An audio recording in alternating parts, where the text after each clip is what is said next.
So in 1765, there was this anonymous author in England who published a pamphlet, and he was proposing this incredibly radical solution to what he considered, the idleness and just the lack of discipline among the working poor at the time. Right, because poverty was seen as this massive moral failing back then. Exactly, yeah. A moral failing that needed to be punished, basically. So his vision was to construct these specialized workhouses for the destitute, and he leaned completely into the intimidation factor. Like, he proudly proposed calling these places, quote, houses of terror. Wow, very subtle. Right, not mincing words at all. And the defining, terrifying feature of these proposed institutions, the thing that was specifically meant to strike fear into the hearts of the public and break their unruly spirits, was the duration of the labor required inside. The punishing hours. Yeah, he proposed this grueling, unprecedented workday, and that terrifying, ungodly duration, 12 hours. Which is, well, the really dark irony of that historical footnote is that less than 70 years later, so by the 1830s, a 12-hour workday was no longer some theoretical house of terror reserved for paupers. It was just normal. It was completely normalized. In fact, it had become the legally sanctioned minimum for a child under the age of 12 working in a British textile mill. Oh, man.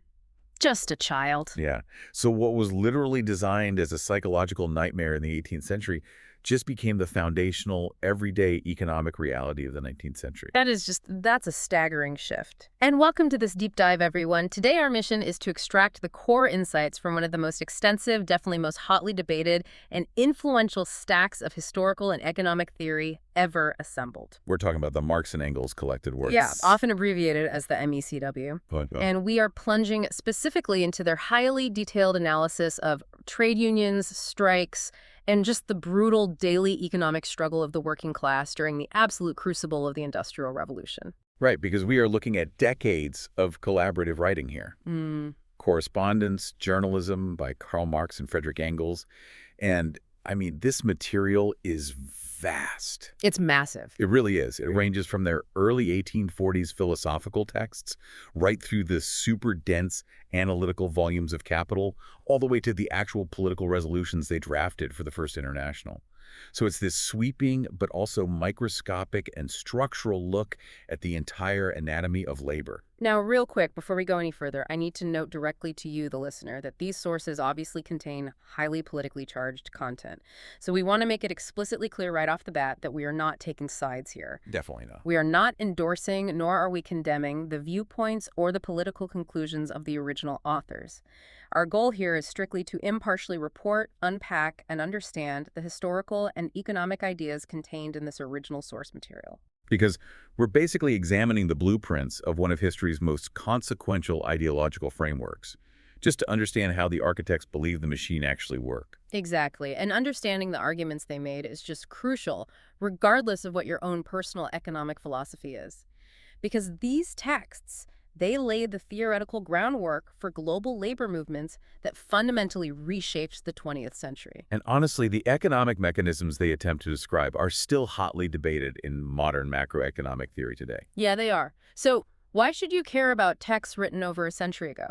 Well, because whether you're a salaried employee, maybe a gig economy contractor, an entrepreneur, or just someone trying to make sense of the modern labor market, this deep dive explains the historical DNA of things we take entirely for granted. Like the 40-hour work week. Right, the 40-hour work week, weekend breaks, the very concept of what a wage even is.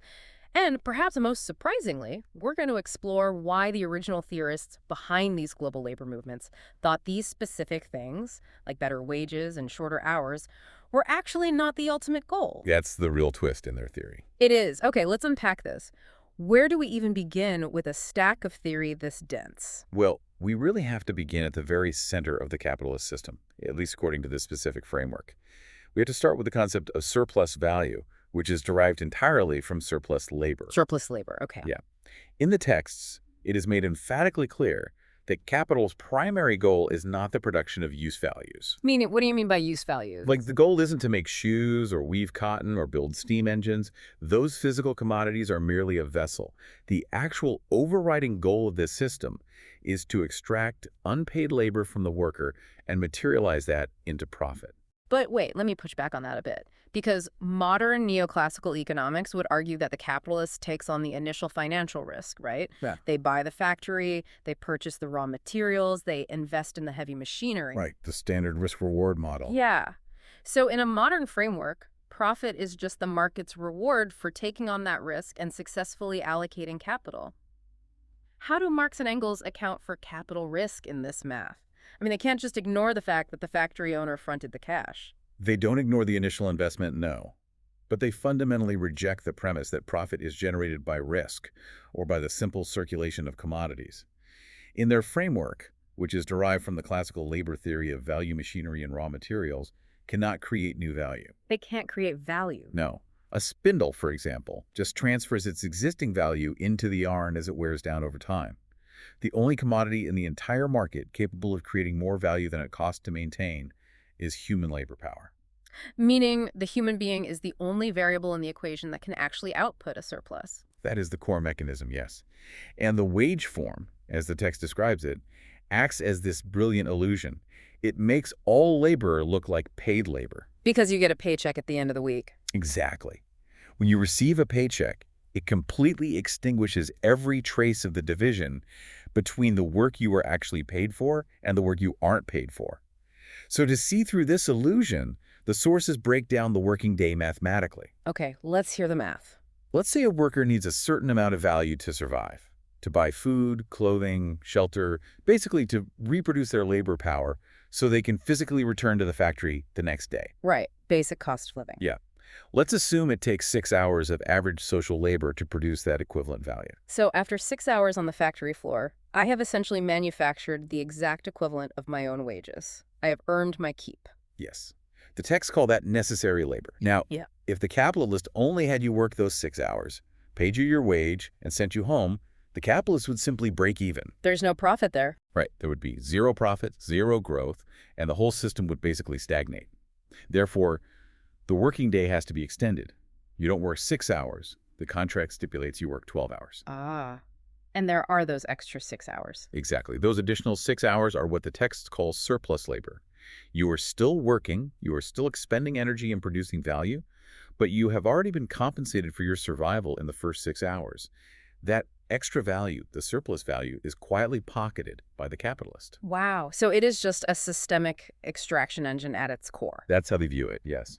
And because profit comes exclusively from this surplus labor, the capitalist is obviously incentivized to maximize it at all costs. I remember the texts vividly describe capital as developing this werewolf hunger for surplus labor. What's fascinating here is that this werewolf hunger isn't framed as a moral failing of greedy individuals. It's not about bad people. It is a structural imperative. It's baked into the math. Exactly. Because capital has this uncontrollable appetite for surplus labor, the working day is constantly stretched to its absolute biological and physical limits.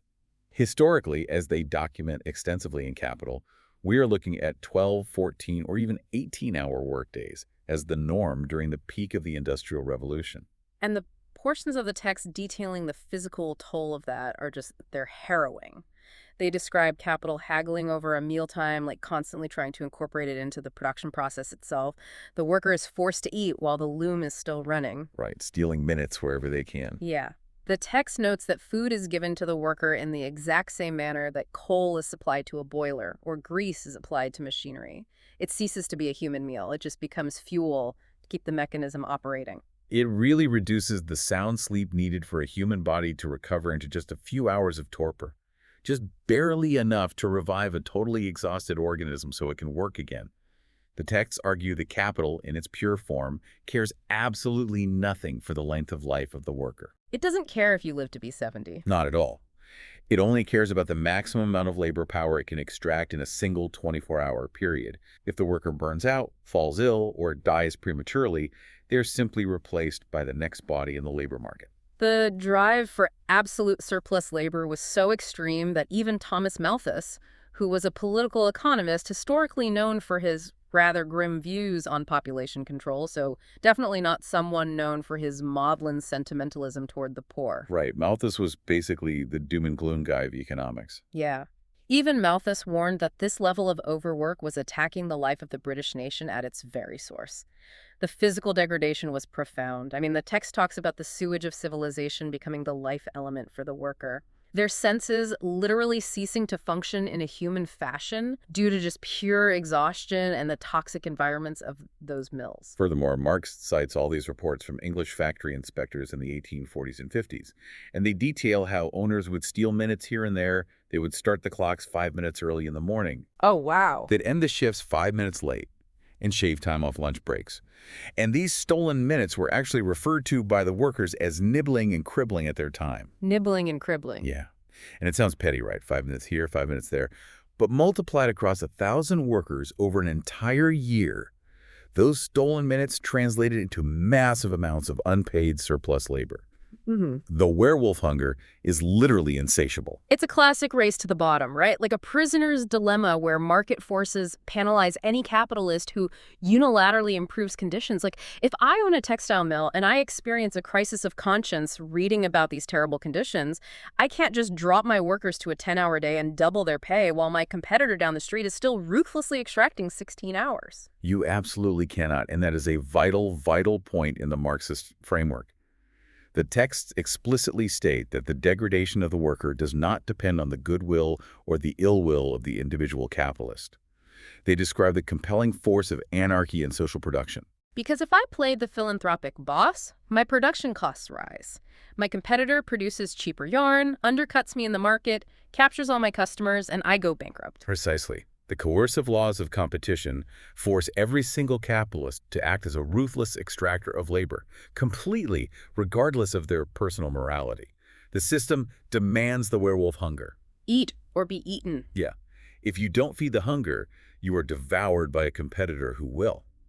The text is very clear that free competition brings out the inherent laws of capitalist production in the shape of external coercive laws having power over every individual capitalist. You know, to put a modern spin on this, it makes me think of a smartphone battery. Okay, how so? Well, if you drain a lithium-ion battery to 0% every single day, and then you only plug it in just long enough to get it to turn back on, say, 5%, and then you immediately start running high-drain apps again, that battery's maximum capacity is going to degrade rapidly. They're going to burn out. Right. It's going to die years before its engineered lifespan. Under this framework, capital treats human labor power exactly like that battery. It does not care about the long-term health, the family life, or the lifespan of the battery. It only cares about how much immediate energy it can extract today, because the market guarantees a fresh shipment of new batteries arriving tomorrow morning. That analogy perfectly captures the concept of the absolute extension of the working day, but it leads us directly to the next major phase of their analysis. Right, because there are physical limits. Exactly. If capital is constantly trying to squeeze more chronological hours out of the worker, what happens when human biological limits are finally reached? Because a human being literally cannot work 24 hours a day. Or, more importantly for the historical context we're talking about, what happens when the state steps in and legally limits the working day? Which is what the British government eventually did with the Factory Acts. Right. Eventually the government had to step in because, frankly, the military was likely realizing the working class was becoming too physically stunted to serve in the army. That was definitely a major factor, yeah. So if the law says you can only extract 10 hours a day, the capitalist is mathematically blocked from extending the hours to increase surplus value. So how do they maintain those profit margins? They shift their strategy. They move from extracting absolute surplus value to extracting relative surplus value. And they achieve this by turning to machinery and technological innovation. Okay, machinery. But here's the critical pivot in the text, in this specific framework.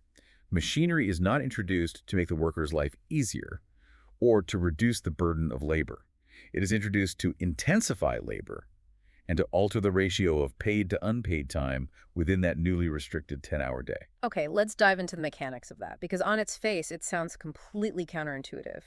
If I introduce a machine that makes producing a shoe twice as fast, shouldn't that inherently give the worker more free time? In a different economic system, perhaps? But remember the baseline equation we talked about earlier. The worker's wage is determined by the cost of the commodities needed to keep them alive.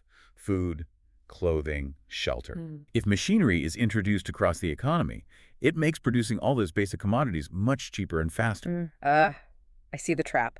If the cost of bread and clothing drops because of industrialization, then the cost of reproducing the worker drops. Yes, the baseline wage floor lowers. So going back to our earlier math, if it previously took the worker 6 hours of labor to earn enough to survive, cheaper commodities mean it now only takes them, say, 4 hours to earn enough to survive. Wow. Which means within a legally mandated 10-hour workday, the capitalists used to only get 4 hours of surplus labor. But now, thanks to machinery cheapening the cost of living, the capitalists get 6 hours of surplus labor without ever having to illegally extend the workday. The worker is still working 10 hours, but a larger percentage of that time has been quietly converted into unpaid surplus labor. That is the precise mechanism of relative surplus value. But machinery does something even more visceral on the factory floor itself. It physically condenses the grind. If capital can't get 12 hours of chronological work out of you, it will use a machine to force you to expend 12 hours worth of physical and mental energy in 8 hours. It speeds everything up. It sets a relentless, inhuman pace. The worker is no longer using a tool. The worker literally becomes an appendage of the machine. And the sources frame machinery as something even darker than just a tool for efficiency or relative surplus value. They frame it as a literal weapon in the class war. There's this fascinating historical example in the text about the self-acting mule, which was an advanced type of spinning machine.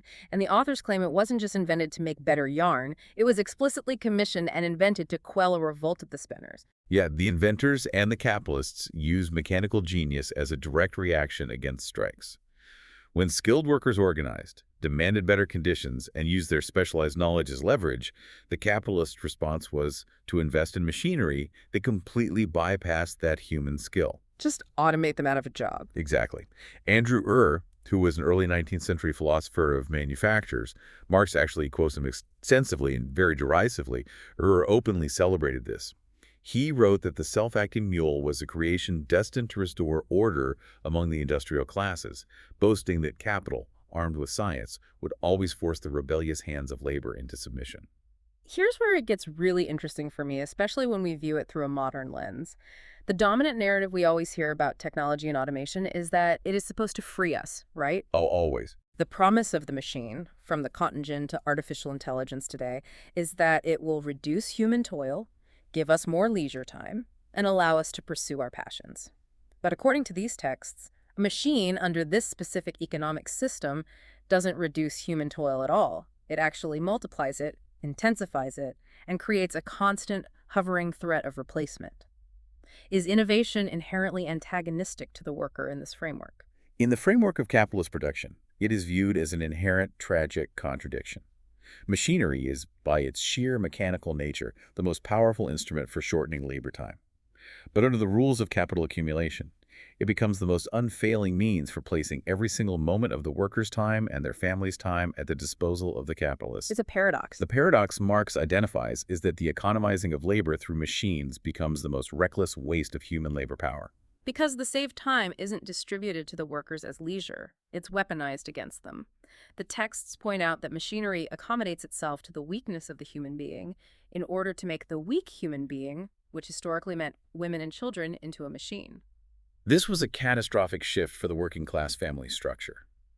By breaking down complex manufacturing tasks into incredibly simple, monotonous movements, the physical strength or the specialized multi-year apprenticeship of an adult man was no longer required to produce goods. Which means the factory owner can fire the expensive skilled man and replace him with cheaper, unskilled labor. Yes, a task that used to pay a living wage to one adult male is mechanized. He's laid off, and his wife and 3 children are then hired to run the new machines, often for the exact same total wage that the man previously earned alone. That is just bleak. Capital expands its extraction net. It is now using up 4 biological lives to gain a livelihood for one family, vastly increasing the total mass of surplus value it can extract. That is devastating. And what happens to the skilled men who are thrown out of work, or all the workers whose entire trades are rendered obsolete by new technology? They are forced into what Marx and Engels term the Industrial Reserve Army. And this is one of the most crucial concepts in their entire analysis of the labor market. It is a massive structural surplus population of unemployed or underemployed workers. His sources spent a lot of time on the tragedy of the English handloom weavers as the prime example of this, right? Yeah, the handloom weavers are the textbook case of technological displacement in the 19th century. Their entire industry, which once afforded them a degree of independence and a decent living, was just gradually wiped out by the introduction of steam-powered looms over several decades. They just couldn't ship up. They couldn't compete with the volume and price of machine-made textiles. Many literally starved to death, while others vegetated for years on 2.5 pence a day, desperately trying to work longer and longer hours to compete with the machines until their bodies simply gave out. And the brutal reality presented in the text is that this industrial reserve army, the thousands of starving weavers, the replaced spinners, the destitute, they are not a glitch in the capitalist system. They aren't an unfortunate side effect that needs to be fixed. They are structurally vital to the system's survival. They act as the ultimate regulator of wages. In times of frantic economic expansion, when new markets open up, this reserve army is the available pool of labor ready to be rapidly absorbed into the factories without driving wages up too high. Right, because there's a huge supply of them. Exactly. And when the inevitable crisis of overproduction hits and the market crashes, they are just cast back out onto the street. But their mere existence, just standing outside the factory gates begging for work, exerts a constant downward pressure. It keeps the wages of those who are lucky enough to be employed pushed down to the absolute minimum. Because the boss has the ultimate trump card. They can always point to the factory gates and say, well, if you don't like the speed of the machine or the length of the shift or the pennies I pay you, there are 100 starving people out there who will gladly take your place. The reserve army just completely breaks the bargaining power of the employed worker. It is the ultimate mechanism for discipline. The worker is caught in a vice grip.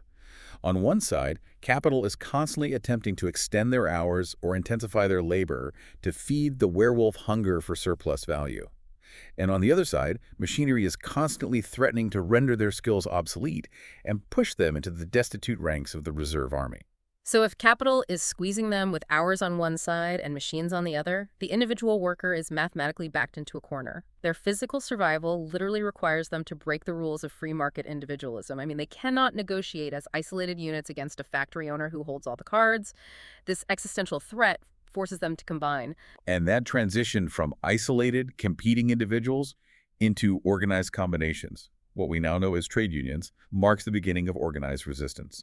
And the primary, most potent weapon of those early unions was the withdrawal of their labor, the strike. When you read the primary sources, the language Marx and Engels use to describe the daily conflict between the workers and the bosses is incredibly visceral. It's very militaristic. They don't talk about strikes as polite contract disputes or legal negotiations.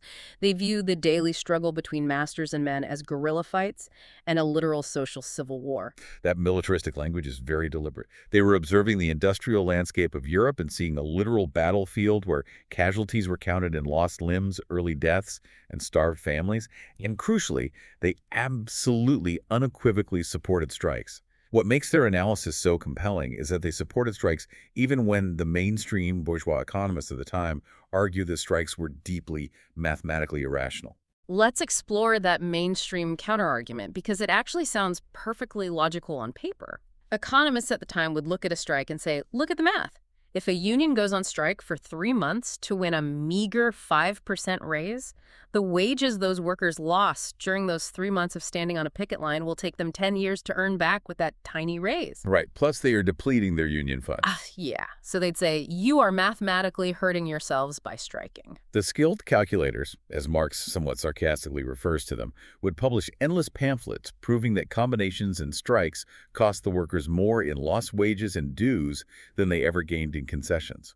They argued that the iron laws of supply and demand would dictate wages regardless of unions, making strikes a futile and basically self-destructive endeavor. But the Marxist counter-argument is that those economists were completely missing the point. To rightly appreciate the value of strikes, the texts argue, we must not allow ourselves to be blinded by the apparent insignificance of their immediate economic results. The pennies won or lost are secondary.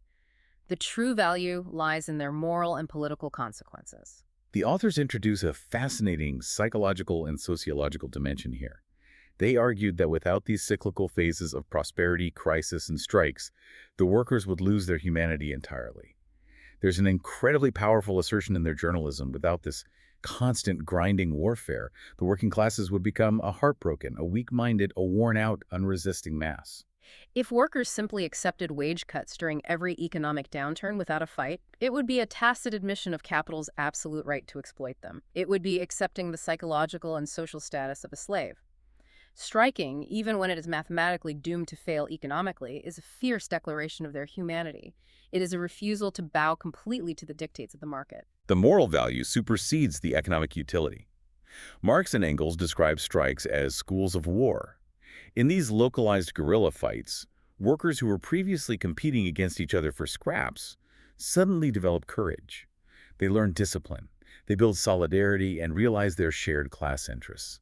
They are essentially preparing themselves for much greater structural battles to come. The sources spend significant time detailing the massive strike waves that swept through Britain around 1853 and 1854. And during these massive lockouts and strikes, the illusion that this was merely a dispute about a few pennies on the hour completely vanished. The factory masters themselves started publishing manifestos in the newspapers declaring that the question was no longer one of wages. They explicitly stated it was a question of mastership. Mastership versus slavery. The polite masks of economic negotiation came off. The capitalists in places like Preston threatened general lockouts, coordinating to shut down entire industrial regions to starve the rising spirit of the operatives into submission. And the workers, in turn, were putting forth strong feelers to test their own collective power. It was a real test of wills. It was. Engels noted that in these skirmishes, the English working men were second to none in raw courage. They might not riot and build barricades in the streets as often as the French did for abstract political reasons, but in the direct, grinding fight against the bourgeoisie on the factory floor, they were incredibly tenacious. I think of strikes in this framework like going to the gym or like intense resistance training.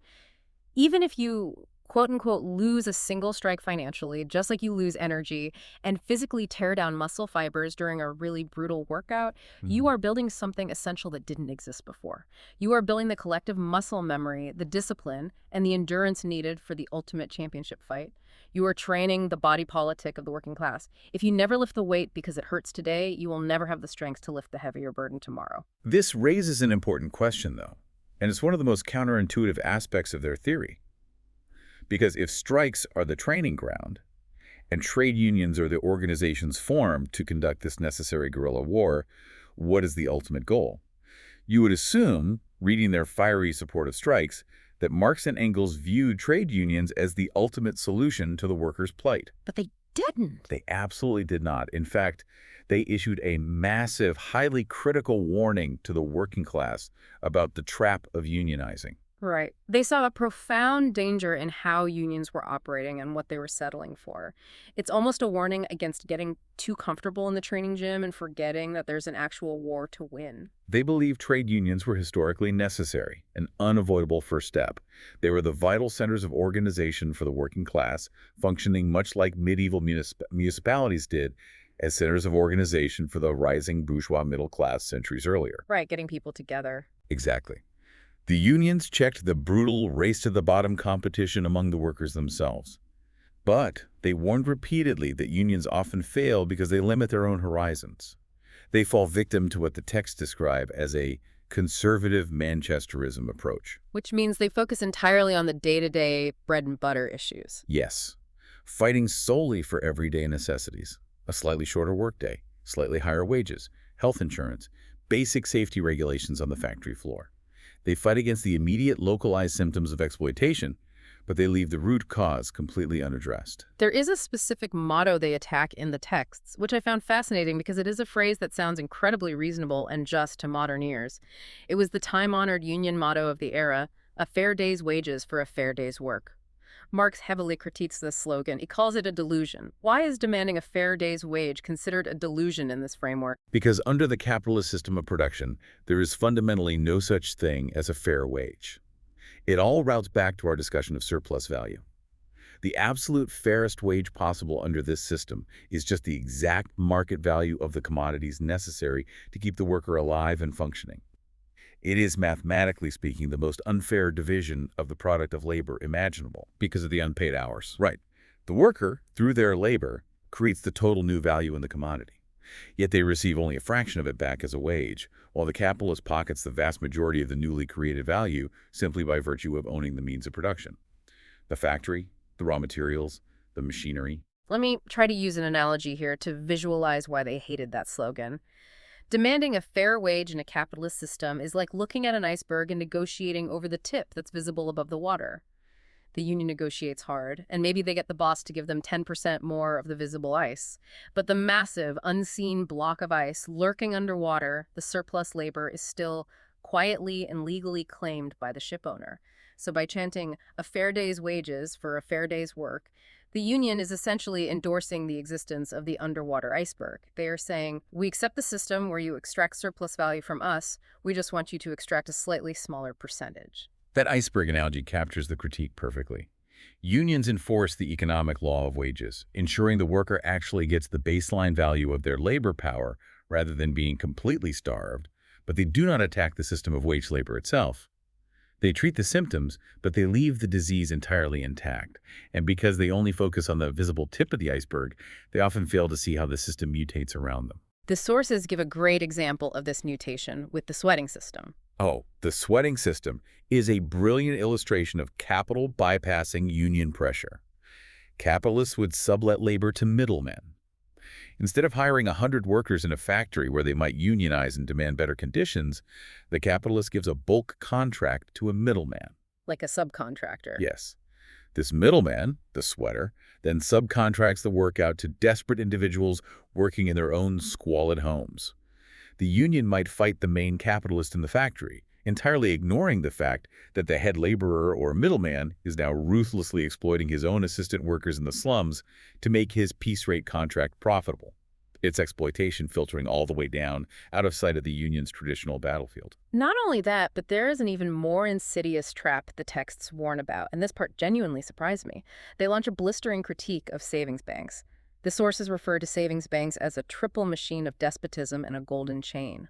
Why would encouraging workers to save a few pennies for a rainy day be considered a machine of despotism? It's a profound structural critique of how financial systems co-opt resistance.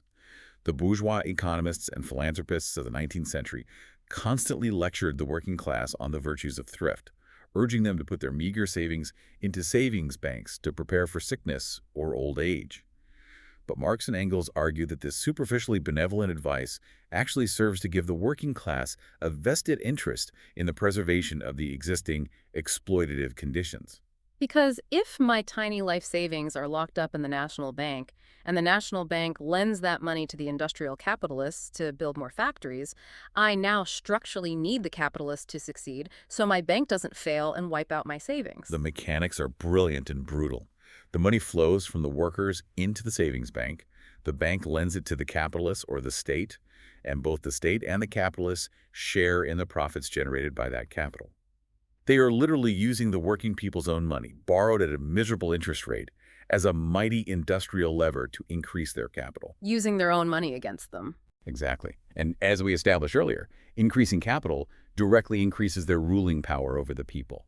It's a golden chain because the worker forged it themselves. It binds the worker to the very system and the very ruling class that exploits them. So let me make sure I fully grasp the gravity of this critique. If a union successfully negotiates a 5% raise, secures better ventilation in the factory, and then encourages its members to be thrifty and save their extra wages in the national bank, the sources suggest they aren't actually threatening capital at all. They might actually be doing capital a favor by making the workers complacent, healthier, and financially tied to the success of the bourgeoisie. Are unions, in this Marxist framework, just putting a fresh coat of paint on a crumbling house? In the long run, if that is all they do, yes. The text is unambiguous on this point. It explicitly says that if unions limit themselves to this desultory guerrilla warfare, fighting isolated battles over pennies and minutes, they're just treating the results and not the causes. They're fighting the effects without touching the underlying structure. And because the relentless structural pressure of capital accumulation and labor-saving machinery is constantly driving wages down and replenishing that reserve army of the unemployed, the unions are fighting an endless, exhausting uphill battle. Like running on a treadmill. It's exactly a treadmill. You can run as fast as you want, negotiating contract after contract, but you never actually move forward. So, if unions are a treadmill and fighting for a fair wage is a delusion that endorses the extraction of surplus value, what is the exit strategy? How do workers actually get off the treadmill? What did Marx and Engels propose as the actual final solution? The solution, according to these texts, is the necessary lead from isolated economic skirmishes into full-scale political revolution. The ultimate success of the working class cannot be achieved through private, localized settlements between workers and individual capitalists. It requires international combination and, crucially, the seizure of political action. The economic struggle has to mutate into a political struggle. The combinations, the unions, the strikes, they're merely the lever. But the lever has to be used to attack the political power of the ruling classes. They argue that every class struggle is fundamentally a political struggle. The texts use a fascinating, deeply complex historical example to prove why economic gains are fragile without political power. The story of the 10 Hours Bill in England. We mentioned the Factory Acts earlier, the law that finally limited the working day to 10 hours for women and children. On the surface, that sounds like a massive, undeniable victory for the labor movement. They fought for shorter hours, and the government gave it to them. It was an absolute physical necessity for the workers, as we discussed. Without it, whole generations of the British working class were being physically stunted and ruined. But the history of how that bill actually passed Parliament is incredibly cynical. The workers agitated for it for years, yes, but it was actually passed in 1847 through a reactionary political coalition. The old money aristocratic landowners, the Tories, allied with the working class movement to pass the bill in order to get revenge on the industrial bourgeoisie. Wait, revenge for what? Why were the aristocrats and the factory owners fighting? They were fighting over the Corn Laws. Oh, the tariffs. Right. The Corn Laws were heavy tariffs on imported grain, which kept food prices artificially high. The aristocrats loved the Corn Laws because it protected the profits from their massive agricultural estates. The industrial factory owners hated the Corn Laws because expensive food meant the workers needed a higher baseline wage just to survive, which ate into the capitalist surplus value. Ah, I see. When the industrialists successfully lobbied to repeal the Corn Laws in 1846, the furious aristocrats turned around and passed the 10 Hours Bill a year later, purely to spite the factory owners and hit their profit margins. That is wild. The old money landlords were using the desperate plight of the working class as a pawn to punish the new money factory owners. It was a piece of pure political chicanery. And because the workers' victory was granted by this fragile, opportunistic alliance of ruling class factions rather than their own political power, what happened? A few years later, when the political winds shifted and the industrialists regained the upper hand, a simple, obscure court decision, not even a full act of parliament, was all it took to effectively annul the 10 Hours Bill and introduce a relay system that made a mockery of the time limits. The victory was just wiped out with the stroke of a pen by a sympathetic judge. Yes. And the texts argue that this betrayal was actually a vital, clarifying lesson for the working class. It proved to them that passing separate, partial economic measures by relying on alliances with other classes is a vain, doomed task. It showed that they could never rely on the good graces of the government, or the philanthropy of the aristocrats, or the liberal bourgeoisie. If they wanted lasting structural change, they needed universal franchise. They needed to conquer political power for themselves as an independent entity. So a dispute over a 15-minute meal break on a factory floor, or a strike over a 2-pence wage cut in this theoretical framework, those are not isolated incidents. They are viewed as the microscopic beginnings of a global political paradigm shift. That is exactly how they viewed it. A strike in one factory is an economic act. It's a skirmish. But when workers across an entire nation organize to demand a legal 8-hour day, or when they coordinate internationally across borders to prevent capital from simply moving production to cheaper countries, that is a political act. It forces the state to intervene in the economy. But even an 8-hour law isn't the final destination. The texts are very explicit in their conclusion. The ultimate goal isn't a fair wage. The true revolutionary slogan must be, quote, abolition of the wages system. Abolition of the wages system. That is a massive fundamental paradigm shift. It's not asking for a bigger piece of the pie. It's demanding ownership of the entire bakery. It means the workers demand possession of the means of work themselves, the raw materials, the factories, the machinery, the land. They argue the working class must constitute itself into an independent political party, distinct from and entirely opposed to all the old parties formed by the propertied classes. They cannot just be, as Engels dismissively put it, the tail of the great liberal party. They have to act for themselves to ensure the triumph of the social revolution. And they saw the violent, messy beginnings of this leap from economic to political action in the real world, didn't they? They did, most notably during the June 1848 insurrection in Paris. The workers of Paris, driven to desperation by the closing of national workshops, rose up. Without leaders, without a coordinated common plan, and with very few weapons, they held off the professional French army for 5 days of brutal street fighting. Marx wrote about this event with a mix of horror at the bloodshed and profound theoretical awe. It was a defining moment for him. It really was. He called it the first great battle fought between the two classes that split modern society. It wasn't a fight for a small reform or a minor concession. It was a desperate fight over the very preservation or annihilation of the bourgeois order itself.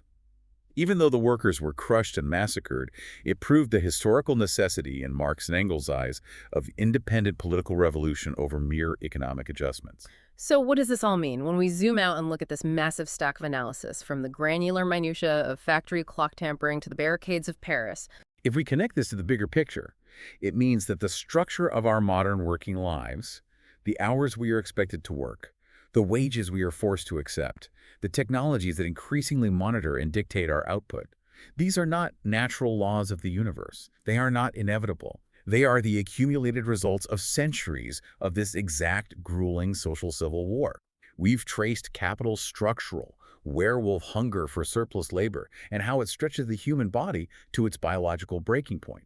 We've seen how machinery, rather than fulfilling its utopian promise of freeing us, was weaponized to intensify labor, break the power of skilled artisans, and create an ever-present reserve army of the unemployed to keep wages depressed. And we've seen why strikes, even when bourgeois economists dismiss them as mathematically irrational and financially ruinous, were viewed as essential schools of war, the only way for workers to retain their psychological humanity and build the collective muscle memory for a larger fight. But we also explore the great danger of the trade union trap, the delusion of settling for a fair day's wage and slightly better conditions, which ultimately just reinforces the underwater iceberg of surplus value extraction. The text urged the working class to look beyond the immediate skirmish, to break the golden chains of conservative compliance, to organize internationally, and to aim for nothing less than the conquest of political power and the complete abolition of the wage system itself. And honestly, it is eerie how relevant the DNA of these 19th century texts feels today. Think about it. The debates dominating our news feeds right now, existential fears about AI and automation rendering entire knowledge work sectors obsolete, the explosive rise of the gig economy where every single second is algorithmically tracked and monetized, stagnant real wages despite decades of rising productivity, and the sudden fierce resurgence of unionization drives in massive tech and logistics warehouses. The historical DNA of these modern conflicts is exactly what Marx and Engels were dissecting. The players have different corporate logos, the machines have microchips instead of steam boilers, but the structural dynamics of extraction and resistance are remarkably similar. The underlying tension between the drive for surplus value and the limits of human endurance is a core feature of this system. It hasn't been solved. It has merely evolved new forms of expression. Which brings me to a final lingering thought for you to mull over as we wrap up this deep dive. Earlier, we unpacked the concept of the savings bank as the golden chain, the idea that by participating in the financial system, workers become structurally vested in the very system that exploits them. Look at today's world. Look at 401ks, retail stock trading apps, and massive union pension funds. The modern working class's ability to retire, to simply survive in their old age after their labor power is spent, is now almost entirely dependent on the stock market going up. It is an incredible, almost perfected evolution of that 19th century golden chain concept. And why does the stock market go up? Broadly speaking, it goes up because corporations are successfully increasing their profit margins, which means they are successfully extracting more surplus value. Therefore, modern workers are financially, existentially reliant on the very werewolf hunger for surplus labor that is squeezing them and their peers in their day jobs. By tying retirement to the market, has capital successfully closed the loop? Have they turned the worker into their own exploiter, cheering for the maximization of surplus value so they can afford to retire? It's a complex, challenging thought, but one that tracks seamlessly with the theoretical framework we've explored today. It certainly makes you look at that quarterly 401k statement in a vastly different, far more complicated light. It makes you look at the time clock, the gig app algorithm, and the concept of a paycheck in a different light, too. That precise mathematical transaction of hours for dollars is anything but clean. It is the front line of an ongoing, centuries-old negotiation over time, value, and human life. Thank you for taking the plunge into this deep dive with us today. Keep questioning the structures around you, keep looking for the unseen parts of the iceberg, and we'll see you next time.